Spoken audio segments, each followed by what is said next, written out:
It has been another extraordinary election. If you weren't able to follow it in real time, I'm going to take you through it step by step and show you the pivotal moments through the race. So we're going to start at 9 o'clock East Coast time, and things are looking pretty routine at this moment in time. The deep South states are filling in red. New York again in the blue column. 29 electoral college votes going to Joe Biden. Let's move the clock on.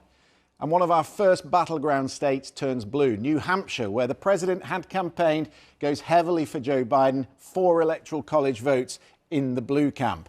We'll move it on again. And Ohio is starting to point us on the direction the night is going. 14 times in consecutive elections, the last 14 times, Ohio has called it right, going all the way back to President Nixon. Will they call it right tonight? We'll move our clock on again. We've been watching Florida. It was on a knife edge all night. At midnight East Coast time, they finally called it for Donald Trump. There's evidence there that he got out the Latino vote. There's also evidence that the Democrats didn't manage to get out their base in places like Miami-Dade.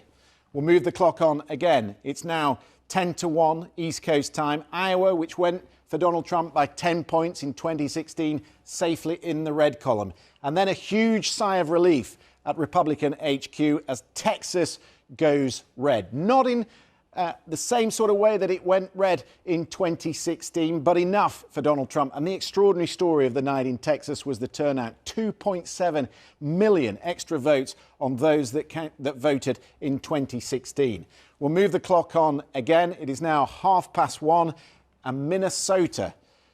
The story of 2016 was that Minnesota only went for Hillary Clinton by 44,000 votes. It's gone blue much more heavily tonight. Was that the George Floyd story up there in Minnesota? Was that what swayed the Democrats and persuaded them to come out? And also, little forgotten, Nebraska 2, a congressional district that has 1 electoral college vote. So important in this race. You will have to consider that, because if Joe Biden wins Arizona, if he holds on to Nevada, it means that he only needs Wisconsin and Michigan. He doesn't need Pennsylvania, North Carolina or Georgia, because he has that 1 electoral college vote there in Nebraska 2, which will get him to the 270 mark.